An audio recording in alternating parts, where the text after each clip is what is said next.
നമ്മുടെ കേരളത്തിലും വർഗീയ പ്രശ്നങ്ങളുണ്ടായിട്ടില്ലേ? വർഗീയ കലാപങ്ങളുണ്ടായിട്ടില്ലേ? ഞാൻ ആദ്യം MLA ആകുന്നത് 1970 കാലത്തായിരുന്നു. 1971 തലശ്ശേരി കലാപം നടന്നത്. ആ കലാപം വലിയ തോതിലുള്ള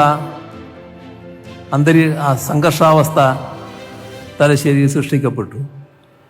ഒരുപാട് ആരാധനാലയങ്ങൾ ആക്രമിക്കപ്പെട്ടു, കച്ചവട സ്ഥാപനങ്ങൾ ആക്രമിക്കപ്പെട്ടു, വീടുകൾ ആക്രമിക്കപ്പെട്ടു, പലർക്കും സ്വത്തുവകകൾ നഷ്ടപ്പെട്ടു, പലർക്കും സ്വർണം നഷ്ടപ്പെട്ടു, പണം നഷ്ടപ്പെട്ടു.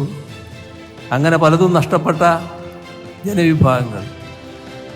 എന്നാൽ അവിടെ ഒരു ജീവൻ നഷ്ടപ്പെട്ടു. ആ ജീവൻ നഷ്ടപ്പെട്ടത് ഞങ്ങളുടെ ഒരു സഖാവിൻ്റെ ജീവനായിരുന്നു. അദ്ദേഹം എങ്ങനെയാണ് ജീവൻ നഷ്ടപ്പെടാനിടയായത്?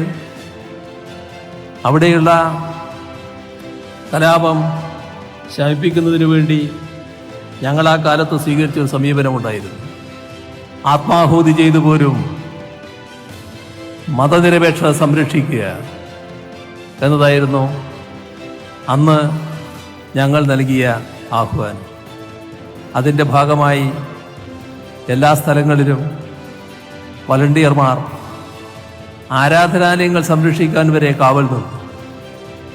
അങ്ങനെ കാവൽ നിന്ന ഒരിടമായിരുന്നു മെരുവമ്പായി പള്ളി. ആ മെരുവമ്പായി പള്ളി ആക്രമിക്കാൻ അന്ന് ഈ കലാപത്തിന് നേതൃത്വം കൊടുക്കുന്ന വിഭാഗം എത്തി. അത് RSSൻ്റെ അറിയപ്പെടുന്നവരടക്കമായിരുന്നു. അപ്പോൾ അവിടെ നിൽക്കുന്ന വളണ്ടിയർമാരുടെ നേതാവ് UK കുഞ്ഞിരാമൻ, അദ്ദേഹം പറഞ്ഞു, നിങ്ങൾ തിരിച്ചു പോകണം, ഈ പള്ളി ആക്രമിക്കാൻ പറ്റില്ല. പക്ഷെ അവർക്ക് ആക്രമിച്ചേ പറ്റൂ. അപ്പോൾ ഇവർ പറഞ്ഞു, നിങ്ങൾക്ക് ആക്രമിക്കണമെങ്കിൽ ഞങ്ങളെ ശരീരത്തിലൂടെ വേണം അങ്ങോട്ട് കടക്കാൻ, ഇതിനിപ്പുറം കടക്കാൻ ഞങ്ങൾ സമ്മതിക്കില്ല. തൽക്കാലം അവർക്കതിന് കഴിയില്ല എന്ന് വന്നു.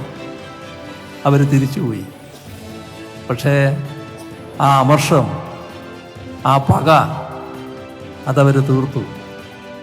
ഈ രാത്രി മുഴുവൻ കാവൽ നിന്ന് പിറ്റേ ദിവസം പുലർച്ചെ UK കുഞ്ഞിരാമൻ ഈ മെരുവമ്പായി പള്ളിയുടെ ഭാഗത്ത് നിന്ന് അദ്ദേഹത്തിൻ്റെ വീട് നിർവേലി ഭാഗത്താണ്, അങ്ങോട്ടേക്ക് പോവുക.